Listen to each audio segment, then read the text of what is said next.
Welcome members and friends of BERA and AARE to this special event hosted by the BERA Educational Research and Educational Policy Making SIG.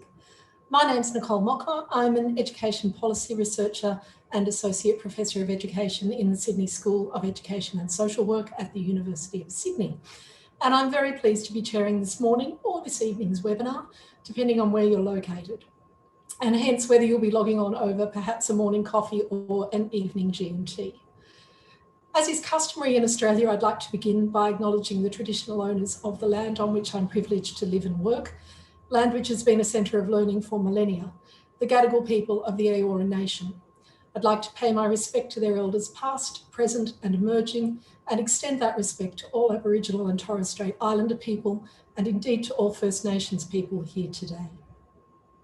So we're here today to discuss great mistakes in education policy and how to avoid them. As an aside, there's been some discussion in my own university as to the words that might be underneath the correction tape on the front of the book, which I noticed you can't see on the screen there, so I'm just going to hold it up for you. And we do have some suggestions as to what might be under there, most of which are a bit too rude for me to share on a transnational webinar, but I'd invite you to conduct your own forensic investigation when you have the opportunity to do so. I'd like to introduce our speakers and panelists today. First, the co-authors of the book, Ruth Lupton and Deborah Hayes. And I'm assuming that if you've logged on to this event, then these two are probably no strangers to you. Ruth is Honorary Professor of Education at the University of Manchester, and Deb is Professor of Education and Equity and the head of school at the University of Sydney. Both have very substantial histories of researching the role of policy and practice in both sustaining and dismantling educational inequities and inequalities.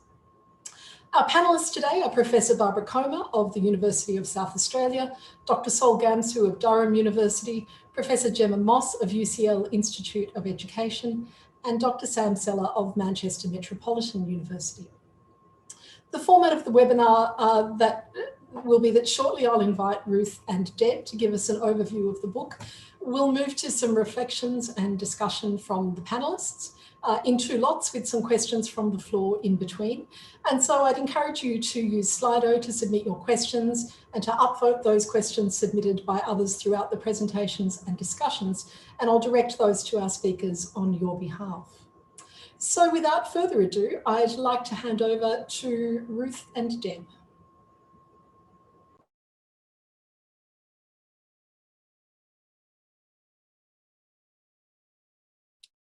Thank you. Ruth, you're waiting for me. It must be my turn. No. So we just wanted to give this quick overview before we get started of how we're going to summarise the book. And hello to everyone. It's really lovely to have so many people logged in and have this opportunity to share our book with you. Ruth, I'm going to let you take the first slide. Okay, thank you. And today we really want to focus on the how to avoid education policy mistakes in the future bit of our title. And we want to try and make that as interactive as is possible, given the fact we can't all be in the same room. But to kick that off, we just want to give you a brief overview of the book and its arguments so you can understand where we're coming from. So perhaps the first thing to say is that the book looks back over 30 or 40 years. So it's not an analysis of the effectiveness of the pupil premium in England or the funding system in Australia or other specific contemporary policy debates. We're trying to make some bigger points with the benefit of a longer term view. And the central argument, the starting point really, is that education policy in both England and Australia is persistently failing to respond adequately to entrenched problems of economic, social and spatial divisions that we see as the big issue of our time really. And that we need to face up to the fact that despite repeated claims that the objective of education policy is to reduce educational inequalities, that isn't happening. Or if it is happening, it's happening at an absolutely glacial rate. And in fact, the system works particularly badly for the most disadvantaged and marginalised young people, not just in terms of headline attainment gaps, but also in terms of their experiences at school. And we show in the book evidence of misrecognition, undervaluing of those young people, underinvestment, and sometimes exclusion from school altogether. And more generally, our education systems become dominated by tests, and we've eroded the professionalism of teachers in ways that make them less able to make a difference. So overall, we argue that our systems are neither better nor fairer, which is what we should expect and hope for. But even though those problems have been really well documented and analysed by researchers and recognised in official reports and inquiries, policies continue to go in the same direction. So the question is, what would make those things change for the better? And we argue that we need to lift our eyes from the short term and specific and gain a clear shared understanding of the big things that have gone wrong. And we suggest there are 5 of these, 5 fundamental mistakes or wrong turns in education policy that have become embedded in the way that we do things. And they're on the slide here. We describe them as turning to the market, letting test scores drive policy, over-prescribing teachers' work, misunderstanding the causes of educational inequalities, and leaving knowledge of educational research and practice out of education policy making to too great an extent. And these together have contributed to inequalities becoming baked into systems such that they can't be fixed by what we call policy tweaks, short-term policy improvements. I really want to stress that we are not pretending to have discovered these mistakes. They've all been extensively documented by others, including our panelists today and probably many of our participants. But in our analysis, we're trying to show how these mistakes compound each other and also how their effects are particularly acute and particularly damaging for young people from disadvantaged backgrounds. And we're arguing for a renewed focus on these 5 big key issues as the underpinnings of other problems in education policy. And what we're really saying is, once you can get that focus and recognise and acknowledge these 5 big underpinning problems, it becomes more possible to assemble a clear agenda for policy change, which we then go on to set out at the end of the book. Thanks, Ruth. And it's been a terrific experience working with Ruth on this book, particularly just getting her insight into policy in the English context in particular, but having the opportunity to talk about the comparisons between both our countries. And I think we didn't feel as though we could finish the book without saying something about how we felt things might change in the future. That would be a little bit of a cop-out if we didn't at least try and say something about what we felt might constitute a blueprint for change. I've just want to select some of those things to talk with you about here. And I'll go through them fairly quickly, but a wider vision of education, again, reinforcing that there are a broader purpose to schooling. It's more than about academic attainment and skill acquisition. You know, you would tend to think that it's really, education is just about testing achievement, but we really want to emphasize and restate that wider, broader vision. The blueprint for change should be a blueprint that includes education for all, and particularly inclusion and not exclusion.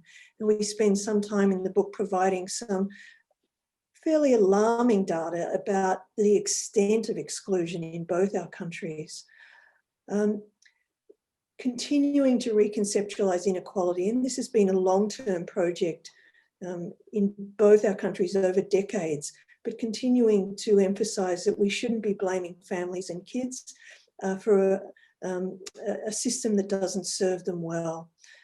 Understanding education policy more broadly, and there'll be a lot said about that tonight.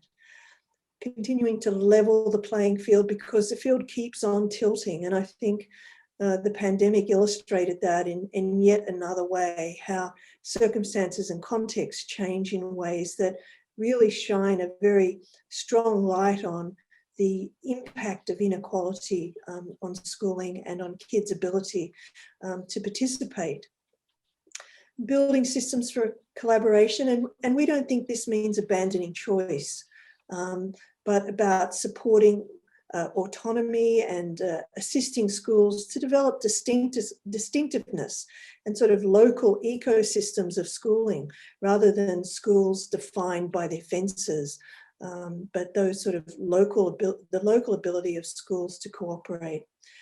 Reducing the volume of testing, and also increasing the range of testing and testing literacy, so that people understand that assessment can be a very good thing, but we need to use it wisely. We need to target it so that the assessment matches well to the desired outcomes we're wanting to map and assess and compare. And accountability, not distortion. It's fundamentally not good to distort the activities that things are intended to measure. So if we just move on to the next slide to just emphasize that, really what we're wanting to do is to discuss in this webinar how all this can be changed. And we believe there's a strong basis for a broad consensus about what needs to change and what the problems are. And sometimes I think we need to remind ourselves of that, because the debate is often so divisive and so contentious that building that consensus and finding those points of agreement is a really important starting point. And now seems to be a moment when people are looking afresh at problems. And, in some quarters anyway, that's what we think, there's a new urgency to find solutions. But the problems are big, and our policy-making processes and the way we produce evidence as well seem to be so intransigent to change. So there needs to be change if we're going to get out of this mess and avoid making these same mistakes in the future.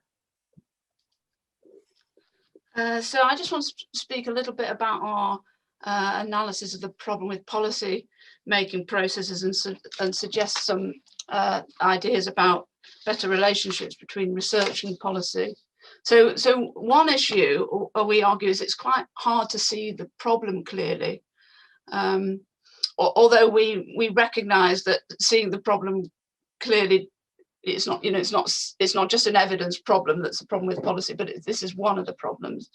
And one thing is just about the volume of evidence and the contradictory claims that are made about them. It's really hard to keep up with the literature in any one of these areas which we write about, and much harder if you're trying to look across the piece.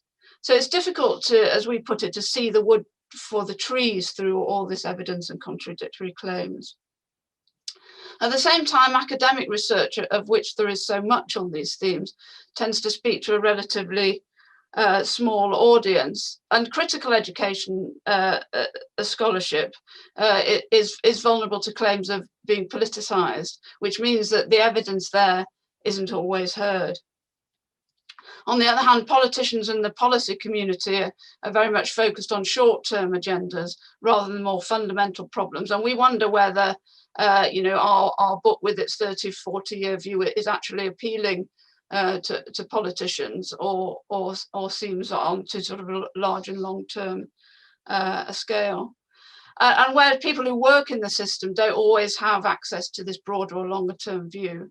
So their hopes and possibilities for change can be very much constrained by current realities and dealing with current policy reforms. And we found ourselves stuck in a divided and polarized debate where it's hard to suggest change without being labeled as being against higher standards, for example, or stuck in the dark ages. So because of all of this, it's hard to see what the key issues really are, and crucially, it's hard to see what people across the system might agree on. We also argue that policymakers become too divorced from educational research and practice. I want to say we're not kind of harking back to a golden age when this was all perfect, but we do think that 4 relatively recent changes have made matters worse here.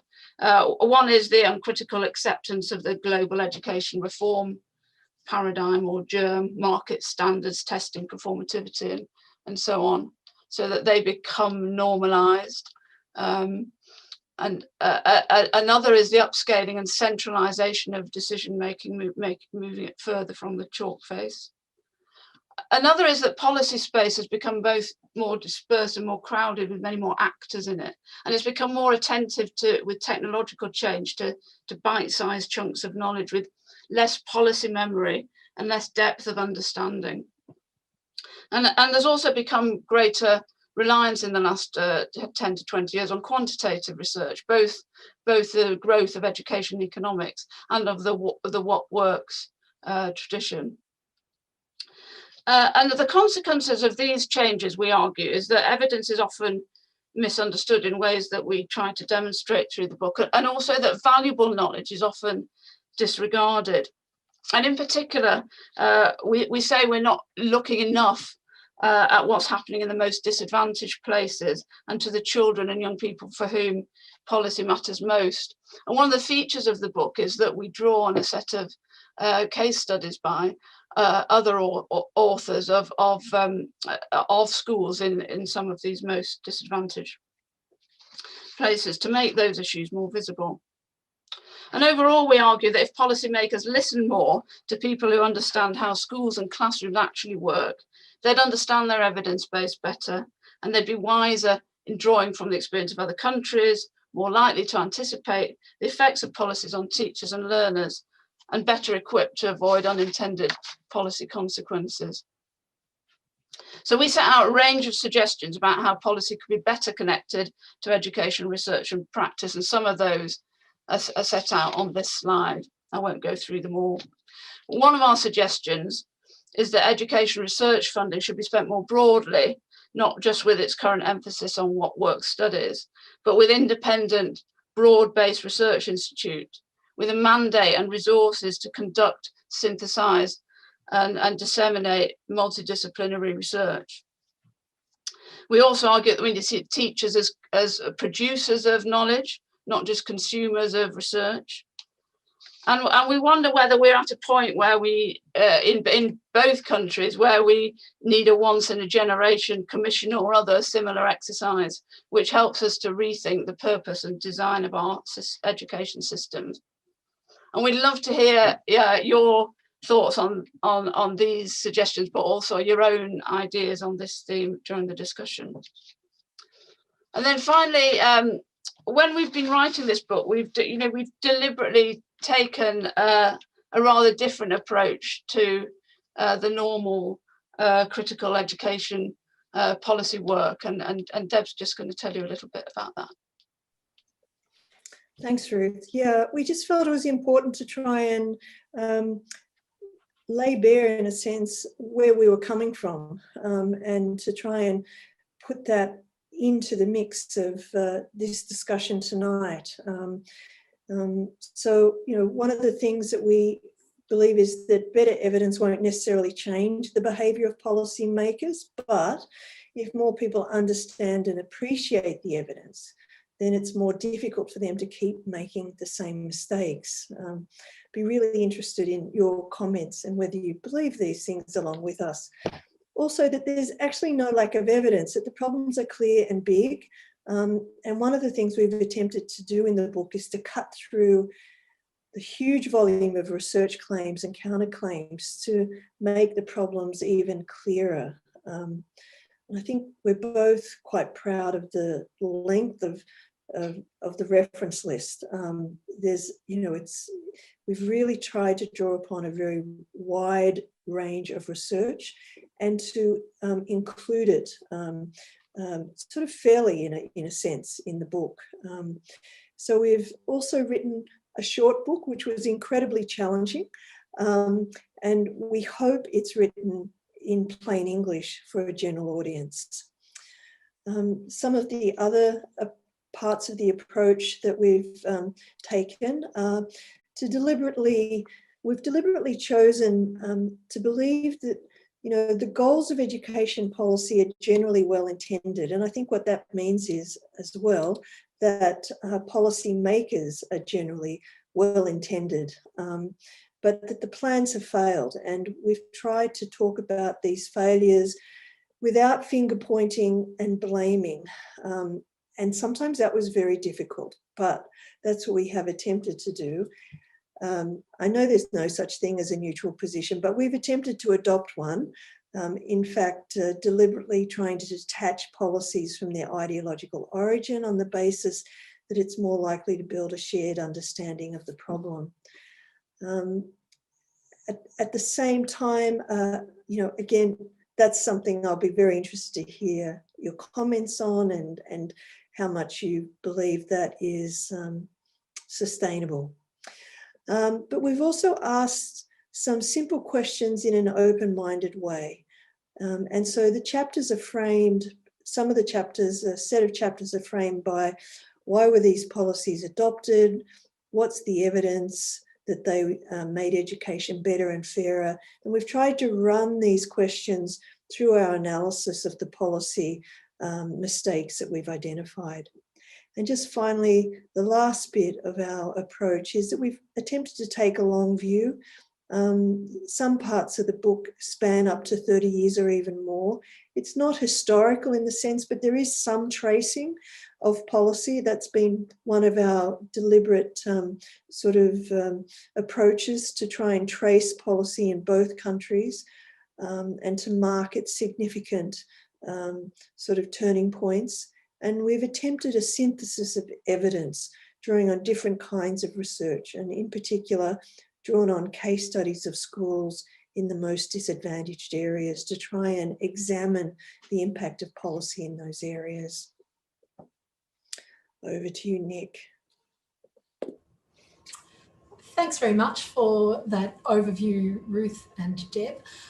We're going to move straight into some responses from our panelists now. I can see that some brave souls have started us off with the questions. Please keep those coming while we move into some reflections from our panelists. And they're going to offer some reflections on this analysis and how far we have a broadly shared consensus on what needs to change to make education better and fairer. So I'm going to hand over first of all to Gemma. We're going to have 3-minute reflections from each of the 4 panelists, and then we'll come back for some Q&A. Over to you, Gemma. Thank you very much. And thank you to both Deb and Ruth for getting this book out at such a timely moment. Look, I think optimism is in short supply, and in a way the poll at the start of this event suggested that that's the case. What I really like about the book, though, is it's able to state that this is a failure of policy. You are presenting evidence of policy failure rather than blaming teachers, blaming communities for what they themselves are failing to do. And in a way, that for me is the start of being able to do what you're calling for, have a once in a generation exercise in rethinking the purposes and design of our education systems. We badly need to. Over here in the UK, COVID has been harsh. It's also impacted most on our most fragile and vulnerable communities. I am now on to my 4th project looking at the impact of COVID on education. And I want to take you back immediately to some of the evidence we collected in May during the first lockdown using a 3rd sector organisation which surveys teachers regularly and collect from teachers information on their schools, quite precise about the nature of the school community that they're serving. So it uses a unique school identifier. Right back in June, we asked those. In May, we asked the teachers who replied to our survey representative sample what they thought the opportunities and challenges were facing education post-crisis. 77%, right the way across the board, said if testing and inspection go ahead next year, schools serving our most disadvantaged communities will be unfairly penalised. 72% said schools have an important role in building community resilience. 73% said primary education needs to begin again with a broader definition of curriculum values and purposes. 4%, just 4% said the best approach to supporting kids through the crisis is to ensure they reach the expected standards in Key Stage 1 and Key Stage 2.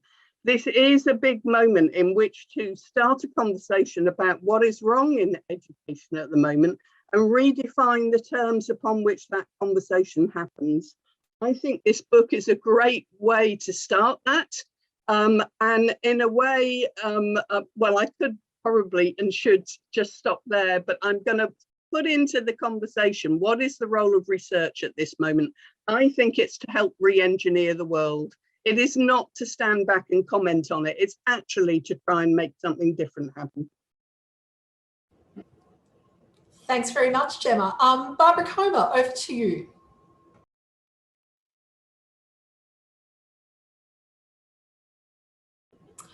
You're on mute, Barbara.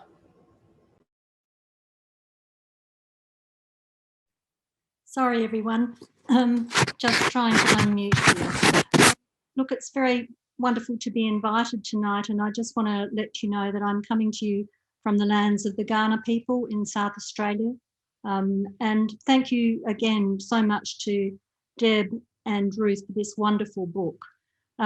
We were asked to think about the extent to which the book reiterates and illustrates the kind of three main areas, I guess, that they summarise, and whether that was similar and whether there were other things we want to add. So at the beginning of one of their chapters, Deb and Ruth point out the similarities in our education system is in terms of what's wrong, or the dominance of tests. And for me, the next point, the ways in which the least advantaged children and young people are often least well served by education, which is, I think, the major challenge, ongoing challenge of our generation. And also for me, the key point about how the work of teachers and school leaders is changing so that we're making less good of what they describe of this valuable resource. So those three key points I think are absolutely phenomenal. Is there anything missing in this analysis? I guess for me in Australia, what also has contributed to our great mistakes in educational policy is the influence of the media, and I would name particularly the Murdoch press. I think, though, that we are at an important moment, and I think if COVID did one thing in Australia, it was to make parents more sympathetic and media more sympathetic to teachers and schools. As people started to experience the effects of children being at home day after day or learning online, a new respect, I think, was forged for teachers and school leaders. In terms of the impact that we're already aware of, as has happened elsewhere in times of disasters, and I think Cindy Katz puts it really well, feminist geographer, writing after Katrina, Cyclone Katrina, writes that geography is always socially produced. And so every landscape can reveal sedimented and contentious histories of occupation, struggles over land use, and clashes over meaning, rights of occupancy, and rights to resources.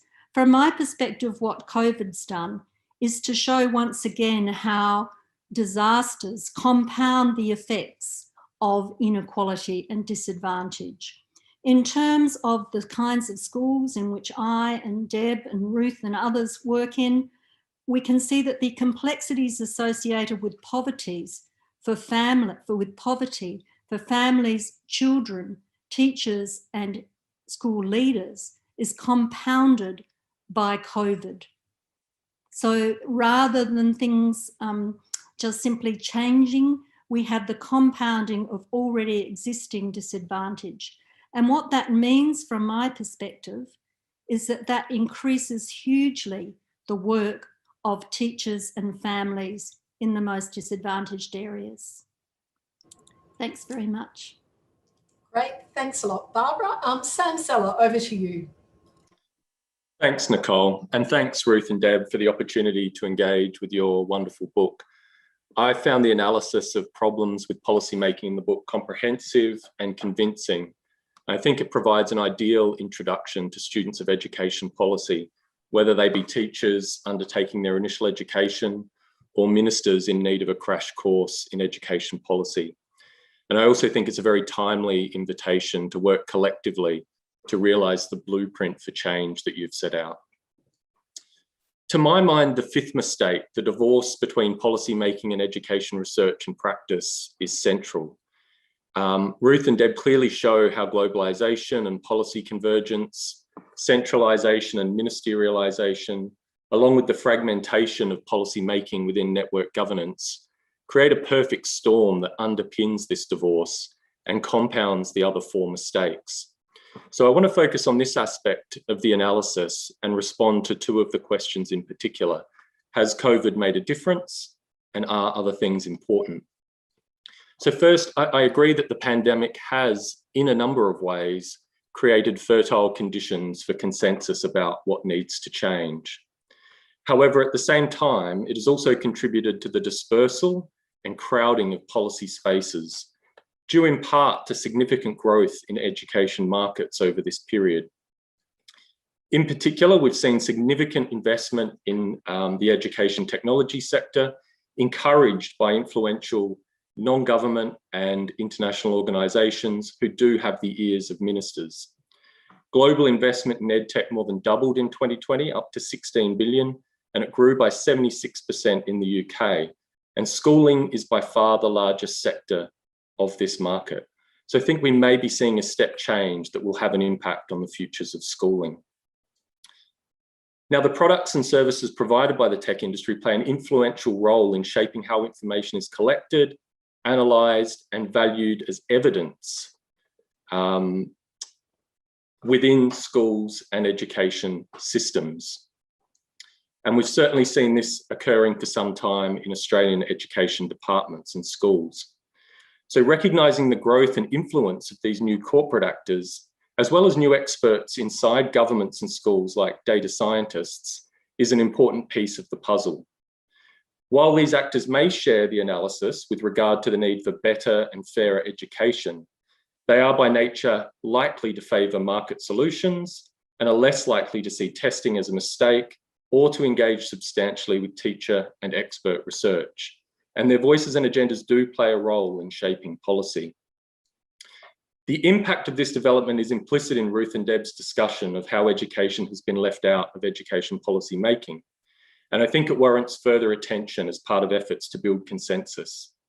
Despite the recent growth, this is still an emergent industry, and I think critical education researchers have an opportunity right now to get in on the ground floor, so to speak, and to prevent teacher and expert research being disregarded by this growing group of policy actors. Thanks. Thanks a lot, Sam. And last but certainly not least, Sol Gamsu, over to you. Hi, thank you. And I'd just like to echo my colleagues in really praising the book and the work that it does. And particularly, I'd just like to focus in on the translational approach of this book in allowing a lot of the research that comes, I think, from the critical sociology of education to be communicated easily. And I also think, I think my personal take towards research is that issue of it being vulnerable to being politicized is something that I personally tend to embrace because I think positioning myself as working within and with different educational and social movements is important to my research. And I'll say a bit more about that in responding to the book. But I think that a plurality of approaches is both important and critical to sociological research and education, and politically useful. And it's important to speak beyond and without ideological framing at some times. And the book does this exceptionally well. So to respond to the questions quickly, how far are we around attaining that broadly shared consensus? I'm going to throw it out there that I think, for me personally, the greatest opportunity that we had for a structural shift within educational policy making and politics was the Corbyn moment, the period when Jeremy Corbyn was the leader of the Labour Party. And I was personally involved in trying to push and develop some ideas around the National Education Service that were sometimes blocked or slowed by people within the party. I've little hope that the current shadow education team are really up to the scale of the problems faced in education, though they're clearly much more competent than the people who are in power in the state.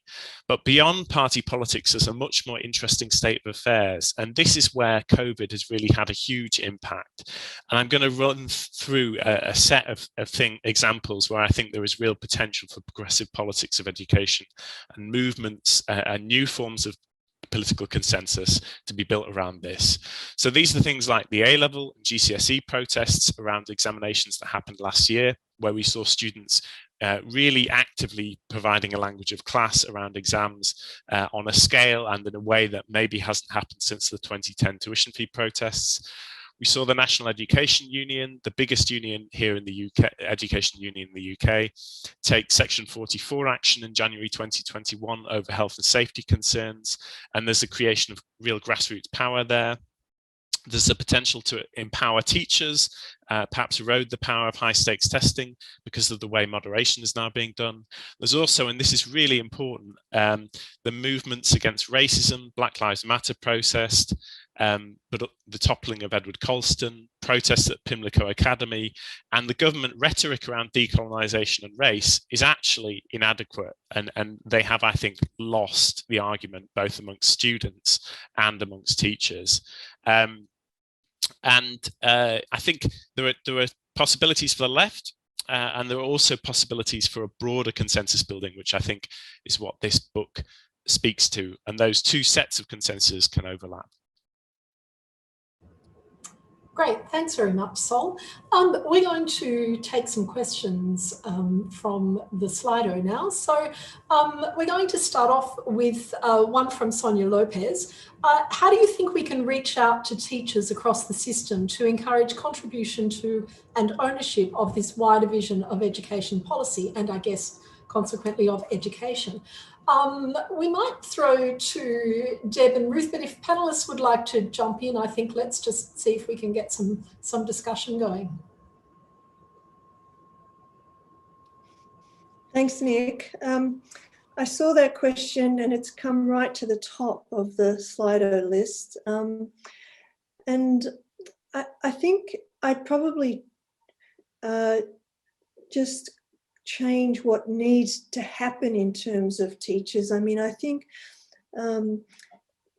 teachers probably don't need much encouragement to contribute and to take ownership of the wider vision of educational policy. I mean, I think they're pretty good at that already. I think what we need to do is respect, engage, and make space for them. So, you know, turn down the volume of policymakers and turn up the volume of teachers. I'm hopeful, you know, I keep hoping that politicians will begin to respect educational researchers and teachers in the same way that they are showing more respect for health professionals and, you know, the role of doctors and nurses in the community. So that's my hope anyhow. Gemma, I could see you in furious agreement there. Did you want to jump in? I'll jump in. Look, the most enlightened Tory that is conservative in this country at the moment on matters of education is Robert Halfon, who's the chair of the Education Select Committee, who ran an inquiry on COVID, and he actually sat and listened to all the evidence presented. He knows far more about what is going on because he listened to the evidence. The evidence is there on the ground. I'm sorry, I really do disagree with what Sam was saying about this is a moment for privatized companies to do X, Y, Z. That is not where the action is. The more we look at what those kinds of organizations are doing, the less we are paying attention to what is actually happening on the ground. What is actually happening on the ground through COVID in England is that teachers have fundamentally understood that the DfE has nothing to say to them about the problems that they face, that its absolute obsession with test and test outcomes makes no difference to the difficulties they were facing in trying to help kids stay safe during a crisis. There has been universal derision for what the DfE has been doing throughout. Same for Ofsted, our inspection agency. Yes, they will try and regroup. Yes, they will try and come back. we need to be saying as much as we can to teachers that's encouraging them to be agentic and say no. All right, that's the simple politics of the situation at the moment. We need to turn our telescope away from the people who, in Charles Taylor's terms, their social imaginary about the world they're trying to build is just running out. It no longer operates. Okay, let's look the other way. What's going on down on the ground? Could I come in? Yeah, come on in, Sol. I think I'd like to sort of partly echo Gemma's points and partly also say, and this again I think links to that point that I was trying to bring in about pluralism within educational research and the positions we take, but that what is needed to unpick the 40 years of neoliberal education policy, and I do think there's a use in saying that term, even if we don't use it all the time, is the construction of movements and the long-term construction of movements that are capable of undoing what has been done. And there's an urgency to where we are now, but I think what has to happen needs to be long-term in its its vision and in its lens, and that means really thinking about what our intellectual work does and how it relates to the building capacity, both with teachers, but also students, also parents, and how we politicize debates and make them communicable for those audiences. Yeah, I'd just like to build on what Sol was saying there, and also Gemma. I think that one of the things that excites me most about the book, apart from its very persuasive arguments, is the way in which it has been written for a general audience. And look, to be honest, I can't wait to start buying multiple copies and giving it to as many people in the political system as I can. And the other place I'd want to send it, or the other places I'd want to take it and give it to, are all the professional associations. Because I think, you know, I am hearing these arguments from teachers, from parents. You know, as a grandparent, I struggle with the effects of synthetic phonics. I can't even say it, as you can tell, on a weekly basis.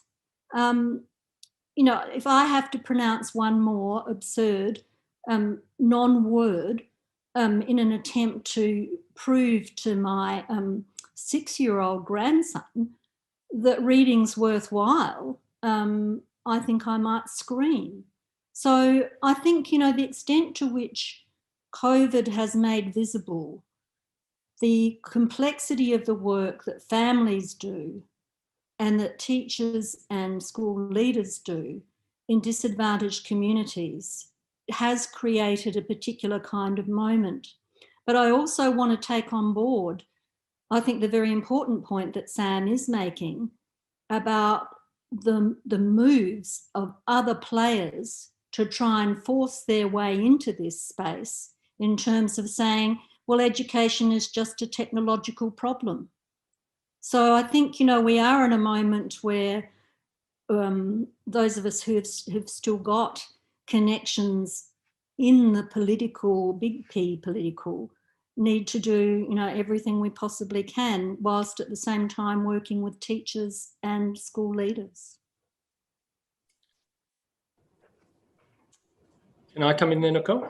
Yeah, sure, Sam. Yeah. So, I mean, I would just want to second Deb's point about, in response to the original question, the importance of amplifying the views of teachers rather than spreading the word. And I think there's important work that can be done in collaboration with teacher unions in that regard. And I mean, I accept your point, Gemma, about the importance of focusing on what's happening in schools and the disconnect that has emerged over the past year between the realities of schools and the imaginaries of policymakers. And I think that disconnect politically is an important space to work in order to make advances towards the kind of consensus that this book promotes. But I would say that I don't share your confidence that that imaginary is running out of steam just yet. So I think we need to politically work with teachers and amplify the aspects of the pandemic that have drawn new attention to the value and worth of schools in communities and societies, while analytically keeping our eye on what's happening elsewhere. Thanks, thanks, Sam. Look, I'd like to go. We've got a few minutes before we move into our next bit of our program. So I'd like to go to the second question that we've got on our list there from Alice Bradbury. Some insights into how accountability might work without the distortion that you were talking about earlier, Ruth and Deb, happening. So what kinds of insights have we got into that? I know that Gemma has been thinking particularly about this, so if she doesn't mind, I'd like to give her the opportunity to come in here. Well, a group of us from BERA, BERA convened an expert panel on assessment led by Harvey Goldstein, who sadly died at the start of COVID. And we have a proposal which is due for publication. I need to do a last bit on the publication to get it out, to replace the whole population testing system that we have in this country with a national sample, use a national sample to build stronger connections between research and those problems that self-evidently exist in the education system. We've used partly as our model a national sample that's used in Germany to fuel research. It leaves communities, practitioners out of the loop. It's just the national sample data talking to researchers who then go away and do X, Y, and Z. In our wildest imaginations, we think we could create a kind of space for talking about the data. And it's why, for me, one of the really important things about Ruth and Deb's book is that it refuses the notion that education failure is to do with the system, and it puts it squarely on policy, because that's the space we need to be in. We need to accept that, yes, disadvantaged communities do not do well through education. The right has got us on that one on the left, because it appears to be a failure of the left's own imagination and not theirs. Actually, we need to be able to reclaim where failure lies. It's partly in the economy, it's partly in how communities live, it's partly in what communities see as their own horizons of possibility. We need to be able to get into those spaces and rebuild what those horizons of possibility are on very different terms from the narrow framing that comes with testing. Great, thanks. Thanks, Gemma. Ruth, did you want to just follow up there? Yeah, and in addition to that, I think, and building on what Gemma just said, then I think we also need to look in England at our inspection system and think about more localized and supportive systems of inspection. And also with it, even leaving our accountability systems as we were, if we could move to shared accountability in local areas for the outcomes of all children, that would be less distortive of practice, because schools would need to be concentrating on what's happening to children in other schools in their local area as well as their own. So I think even within the frameworks we've got, I think we can move to less damaging, just as effective systems. Great, thanks very much. Look, we're going to move to a quick poll before we head back to hear a little bit more from our panelists. And I think you should see on your screen now, if you go to polls, no. Oh, here we go.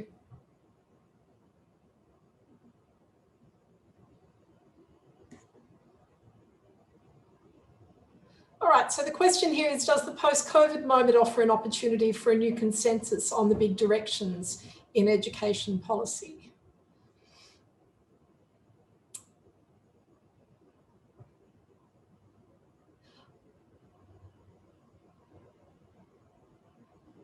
I think we can probably say that there's no surprises there.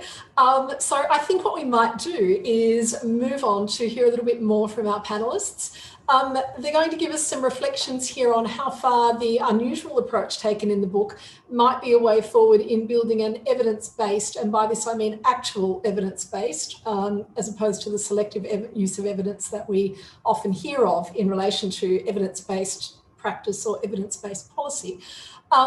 So, you know, how might that work? I will hand over to them. And I think we're going in the reverse order this time.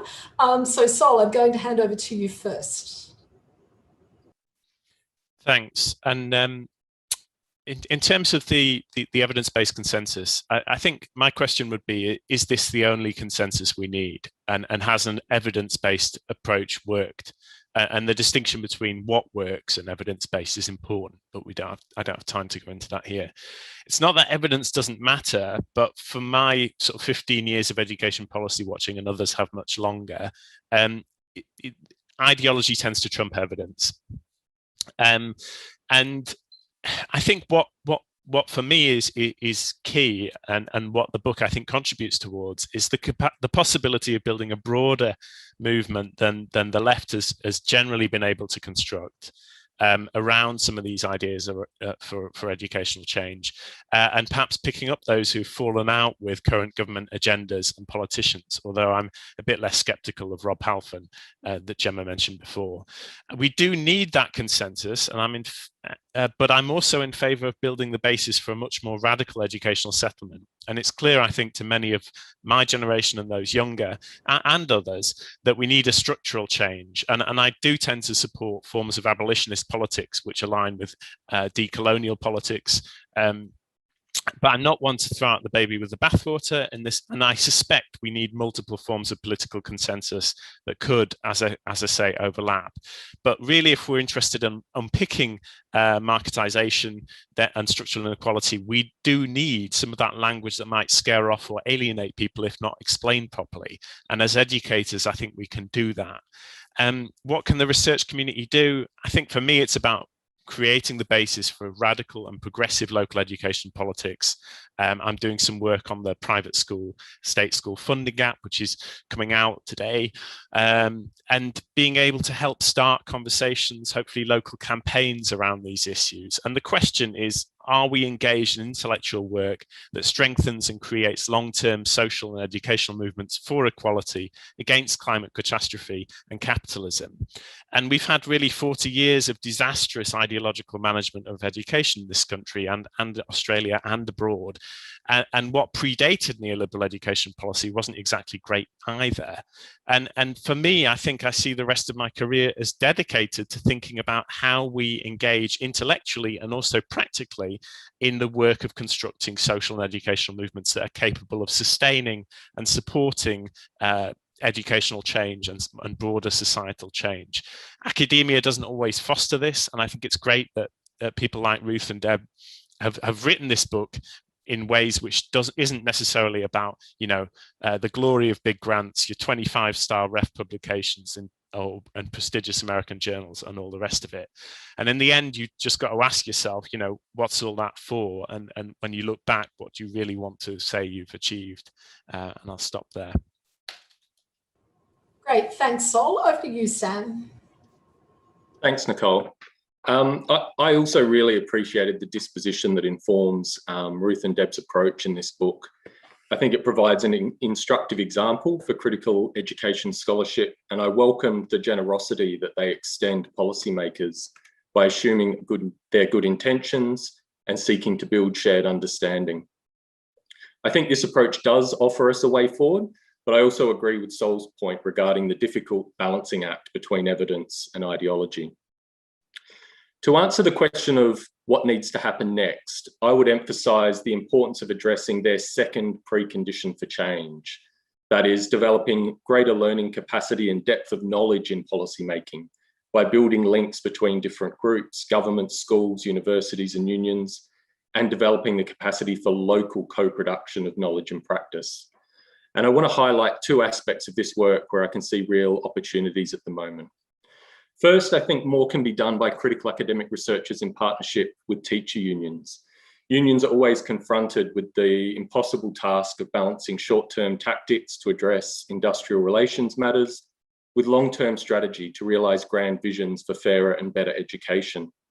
I think we can do more to support unions with the latter through long-term partnerships and co-producing research agendas that extend beyond discrete pieces of commissioned research, for example.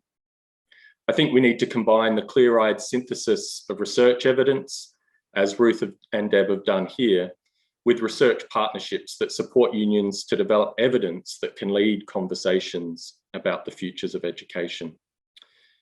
And then secondly, I think we can construct projects that help to bridge the distance between policymaking and what's going on in schools. And I often think back to a project that I worked on with colleagues in Queensland a few years ago, in which we tried to do just that. And I recall having a conversation with the director of the education system early on, where he expressed his appreciation for the kinds of school-based research that Deb and Ruth draw on significantly in this book, but told us that it just didn't help him to steer the system, and they really needed the numbers generated from NAPLAN and other sources in order to do that.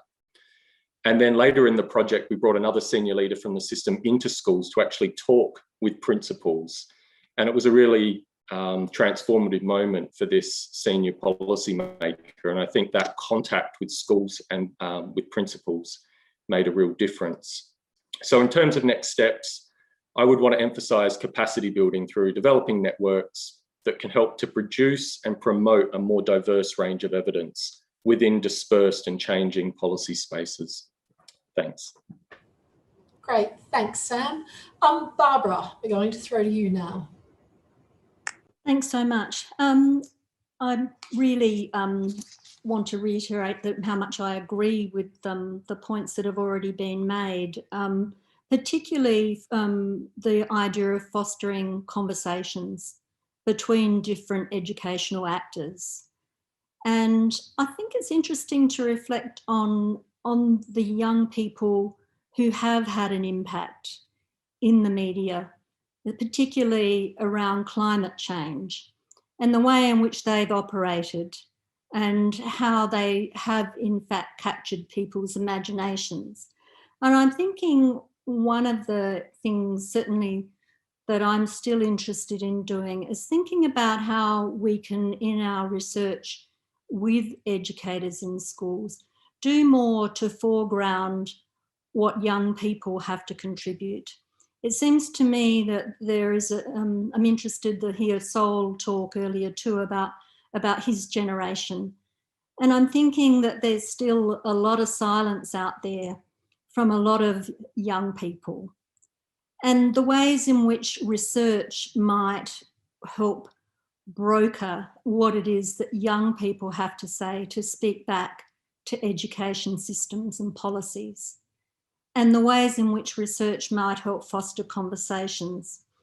And just to conclude, I think that there's something really quite unique about the genre here that Deb and Ruth have invented. It's cumulative, respectful synthesizing. It's careful and nuanced, but it still involves scrupulous interrogation of research and policy. And I love the way they concluded with the New Zealand PM, Jacinda Ardern, there is no you and us, there is only us. And I think, you know, that goes to the heart of it. You know, whose interests are served by breaking down those divisions that would say there's only us? So in what ways might we work with people to persuade them that at the moment the lack of coming to a consensus puts all of us at enormous risk?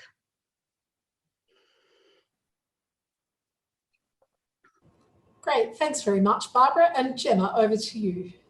Well, I think if there is a consensus on this panel, it is that there is a need for change. I think where we probably differ is in what some people call theories of change. Now, that's an expression that emerged from NGOs trying to work in often dangerous and difficult circumstances abroad to address deep-seated social issues, poverty, gender violence, those kinds of issues. Theories of change take different kind of dimensions and different turns, and I'm listening to speakers offer different kinds of theories of change. What could we change, where and how? I do think there are very few points in trying to directly engage with policymakers who are using their position to make ideological picks.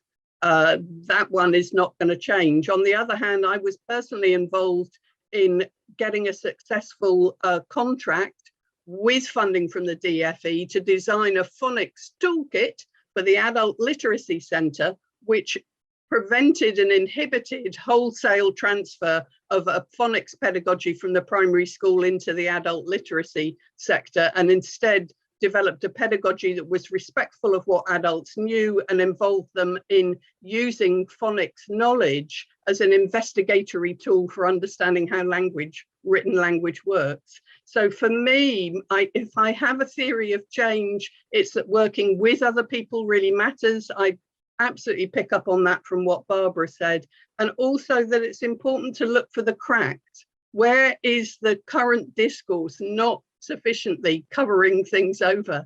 That's where we need to be, and working with others. I don't think it's a question of us finding some evidence we can go deliver to somewhere else. There's too much deliverology going on in the world at the moment around knowledge flows, around influence and whatever.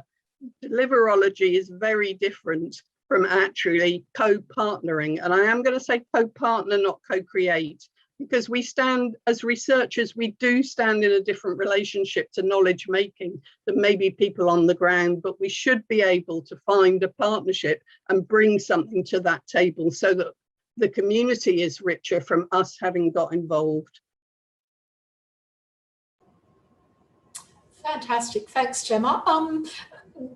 We're going to return to some of our questions on the Slido, and I'd encourage you, audience members, please keep going with the questions. We'll start working our way from the top. But if you've got questions that have come to mind while our panelists have just been speaking, then please add them to the list.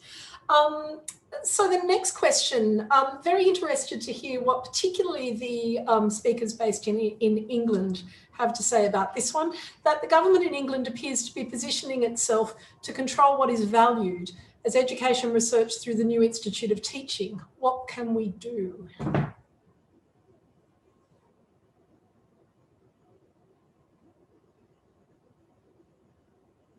Yeah, well, I'll have a little go. It's really, really difficult because it's so difficult to influence the curriculum of initial teacher education so that beginning teachers start with a broader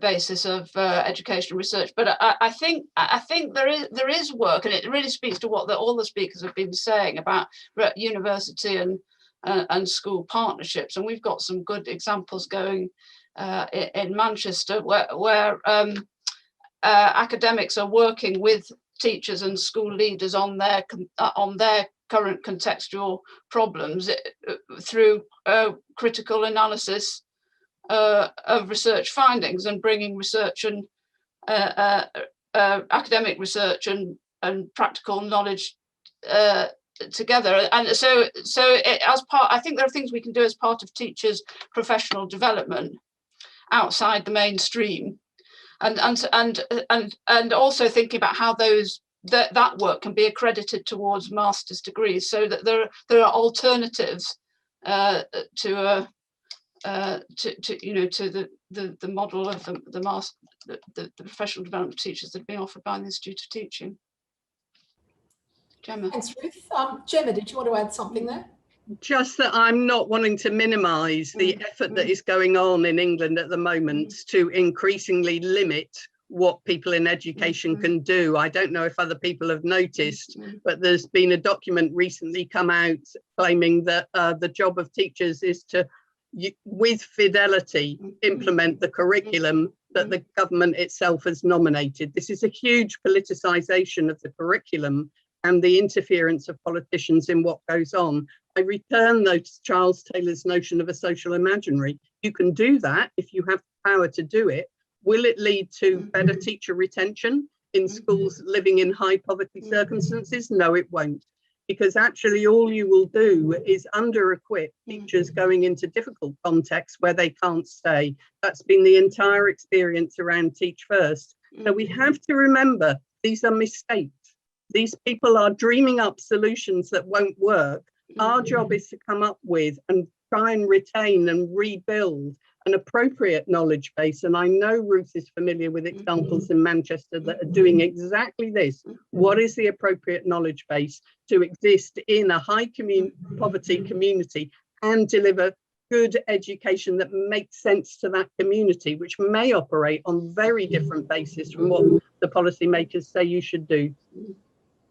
Thanks, Gemma. Sol. Yeah, I just wanted to come in on that point because I think this is one place where we have to be a bit careful with the framing, because I don't think that the government's interventions to control what teachers are teaching and in a linked way in higher education to attack critical race theory, to belittle and undermine decolonial movements, those things are not mistakes. They're deliberate ideological attacks which aim to create a much more authoritarian, nationalist, and restrict any possible, as many possibilities as possible for critical intellectual activity within education. Now, there's a separate question over how successful they will be, and I think I think they won't manage as much as they want to, but if they scare enough people, and you've already seen things like, you know, someone holding a Palestine flag being punished in school, a kid doing that. If they get enough people, it will still have a very substantial effect, and I don't think we can belittle that point. And this is where actually I think our role as researchers is to embed ourselves within movements that are capable of resisting some of these things. And I don't think we can shy away from actively politicizing what is going in our analysis and also our practical response to that. Great, thanks, Sol. Were there any other panelists that wanted to jump in there before we move on to the next question? Barbara. Yeah, just to say that I think that, you know, I want to agree with that point that Sol is raising there. These are not just mistakes, these are intentional interventions in people's lives. And I guess, you know, one of the worst examples that I can think of in my life is the way in which the Murdoch press has contributed to similar kinds of ideological manoeuvres that have made an enormous difference and continue to make an enormous difference to educational policy and practice in Australia, and got away with it. So, you know, from my perspective, one of the things that is missing from our discussion is the ways in which we can not only work with fellow-minded colleagues and activists and educators, but the way in which we can either build media ourselves, which is, you know, an instance of that tonight. But what if, for example, we invited and had another seminar like this where we did invite Tanya Plibersek, who, for those of you in the UK won't know, that she's the shadow person in education in Labor, and other other politicians as well as policy makers too, a replication of this. So webinars for like-minded academics and educators are absolutely fantastic because it allows us to do some rehearsal of what we might need to do and what we, you know. But I think, you know, one of the areas where I've tried, and I should say failed, is to use the public media better to get our messages out about what is actually going on and what people's experiences are in schools, particularly in schools in areas of disadvantage. One of the eye-openers on what is going on in schools has been the COVID experience of parents trying to teach their kids at home at a time when Ofsted, using what I can only describe as a cod version of cognitive science, was trying to suggest the key thing to do was to keep to the routine, to repeat as often as necessary so that the child would learn from deliverology, delivering of a content that the parent and the children couldn't understand. That changes the terms of the conversation. I do think what is at issue here is to do with theories of change, and it is to do with how we conceptualize how change can actually happen and what responsibility we then take and where we put our effort in trying to make things happen. Our COVID projects have quite deliberately not bothered trying to contact politicians and make them make the change. What we have done from our COVID project is put out briefing notes that can speak directly to teachers, that can reinforce the notion that their common sense around all of this, that they are working in a balmy system that does not work in the best interest of children, is correct, because they need to know that. That's the answer to a media that will beat up on teachers and try and blame them for everything that's going on in COVID and has no conception of what teachers have actually been doing. So again, it really does come back down to theories of change. And I think for me, that's a conversation that the research community still hasn't really grappled with. I think we have a very unclear idea of what change research can really bring about. We have immature understanding of how that can develop. And for me, we can only learn if we try and get engaged. So if I think of your work, Barbara, you have a very long history of precisely getting engaged with the communities you want to work with. And the lessons that come out from that can then contribute to a broader conversation within the academic community and perhaps change what and how we act. Great, thanks, Gemma. Look, our next question is, I think it's quite a delightful little thought experiment, this one. So I want to ask the panel, what advice would you give to a new senior bureaucrat or minister who's not had school experience other than as a parent or a student? And we can probably all think of some of those, both in Australia and in England. So what kind of advice do you think as a community we should be trying to, help provide to people in those kinds of situations?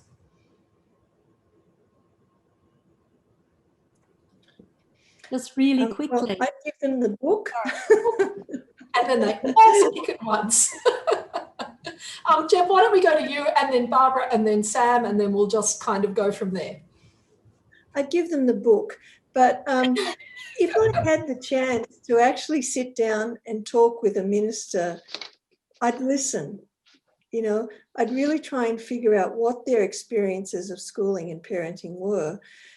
It's coming to that point Barbara was saying, these forums are great because we get to rehearse, the logic of our arguments and how we develop them. And I would actually love that opportunity to sit down with a minister and hear their experiences and try and figure out, what makes them tick and what sort of motivates them.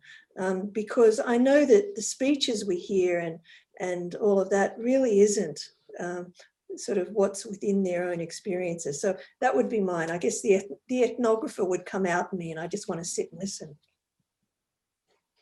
Thanks, Deb. Barbara? That's interesting. The ethnographer is going to come out in me too.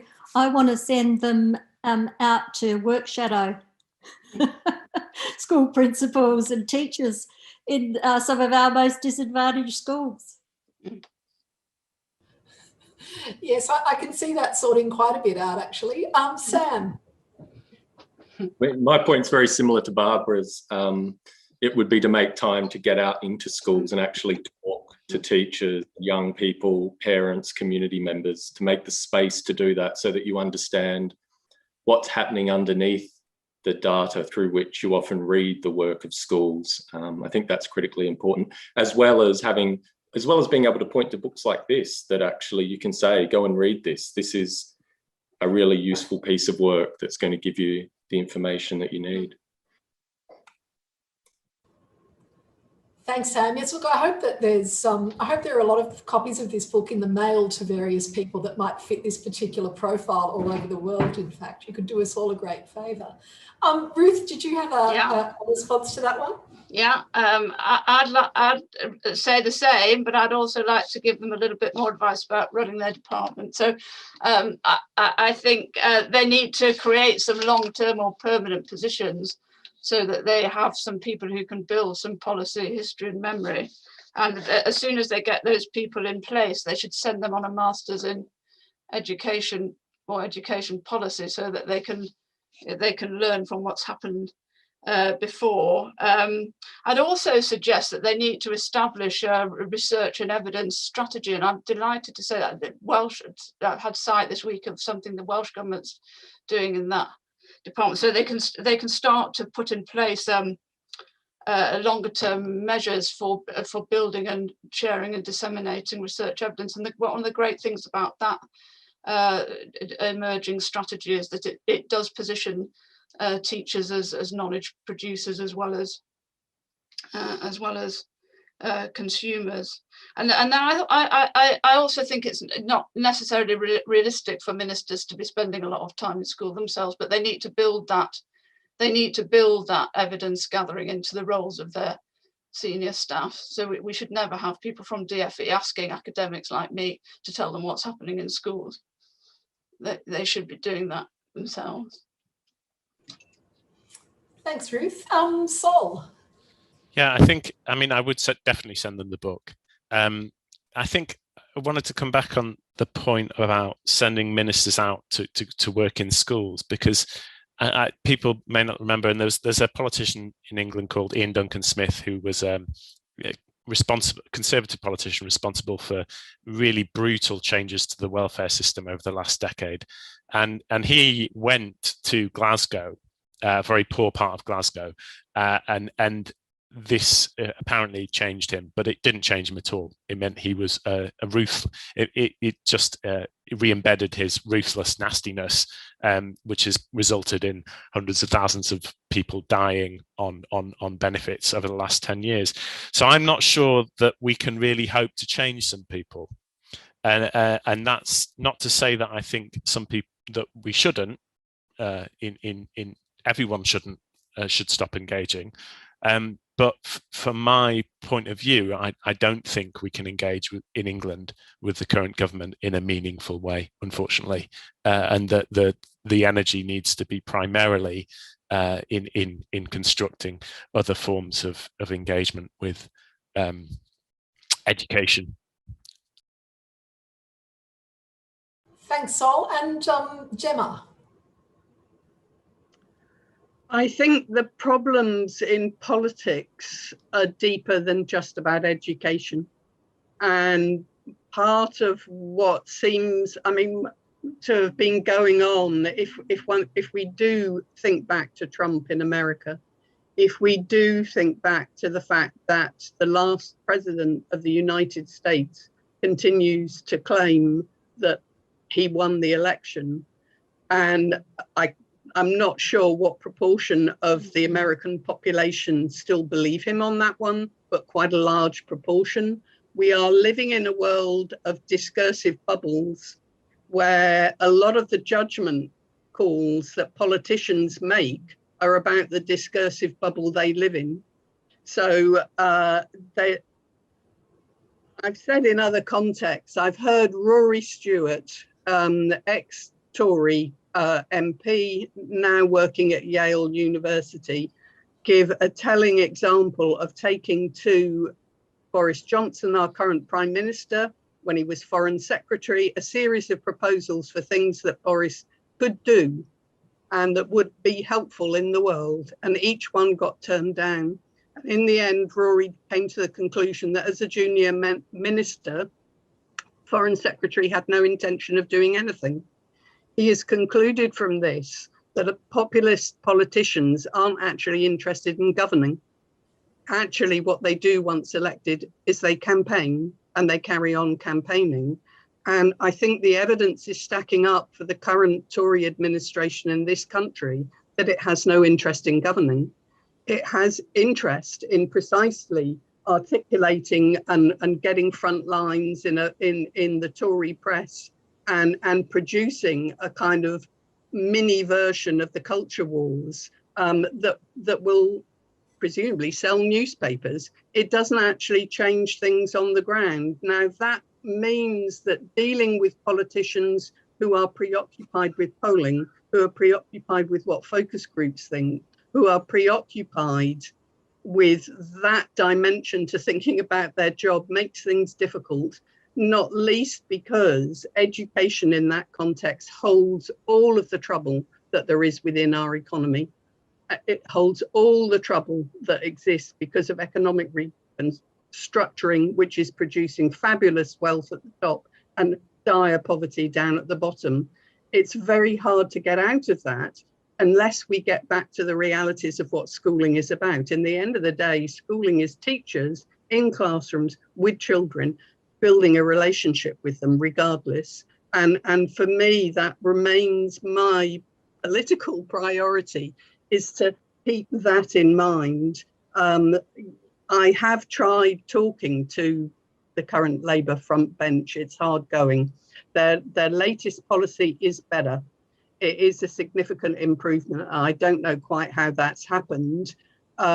Where conversations are possible, we should carry on having the conversations. I think we just have to be realistic about what we can do. Thanks, Gemma. I feel like you took us to the brink of the abyss there, but brought us back to a tiny bit of optimism at the end. And I was thinking as you were speaking about, we in Australia, I think it's not dissimilar in that much of the policy environment that we live with now was actually invented by our previous Labor government. And, it was almost like they rolled out the blueprint and then the Conservatives said, oh, thanks for that. We'll just continue on that kind of trajectory. So it's not even a kind of party political thing in that one builds on the other. We are just about at the end of our time, but I think we're going to move to one final poll and then a bit of an interactive activity before we finish up. So you should be able to see on your screen there now a rating poll with the question, do the activities of academics researchers need to change at all to bring about policy change? So you might want to vote in that.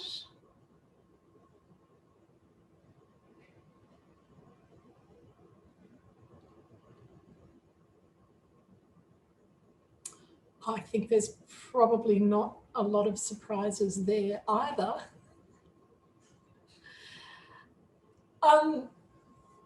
In the spirit of the book, which, as you would know, seeks to not only help us understand the problems, but to think through some productive ways of attacking these problems, Ruth and Deb were really keen for us to end on a note that was focused a little bit on action.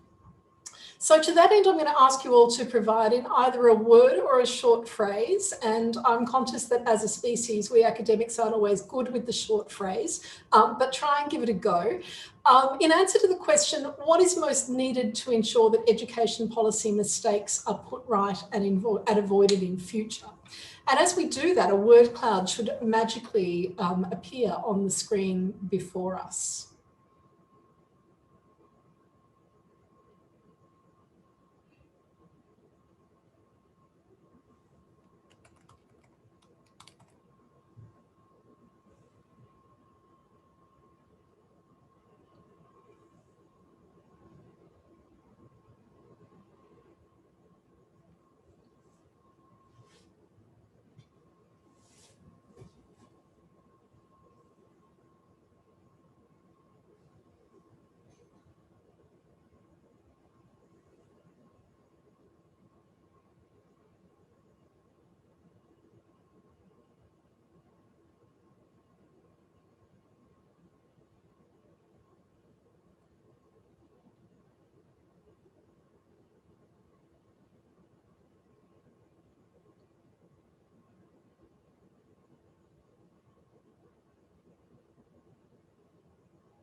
And I think we can see there's some key ideas certainly around dialogue and listening, and much of the discussion tonight has really, or this morning, has really been about that. But also the idea that as an education research community and as educators, we might find ways of placing public pressure and possibly even private pressure on policymakers to bring them into that kind of dialogue. I think what we've heard and discussed today is perhaps underlined for us not only the sad state of affairs that we find ourselves in, and Ruth and Deb have written that the combinations of misunderstandings and mistakes that produce educational problems and reinforce educational inequalities in ways exactly opposite to their espoused intentions, but also hopefully some optimism around creating change collectively. And I think that this is something which organisations like BERA and AARE have a really special role to play in fostering and brokering relationships between academics, policymakers, practitioners, and supporting people who've got expertise in education beyond just having been to school themselves. And we've had some discussion about that tonight as well, to speak alternative visions and understandings into the public space. We're going to leave the word cloud up for the moment, and if you've got some other ideas that you'd like to add as you head out the door, then please do that. But with that, this morning or this evening session comes to a close. Thank you so much once again to Deb and Ruth for the invitation to all of us to participate in this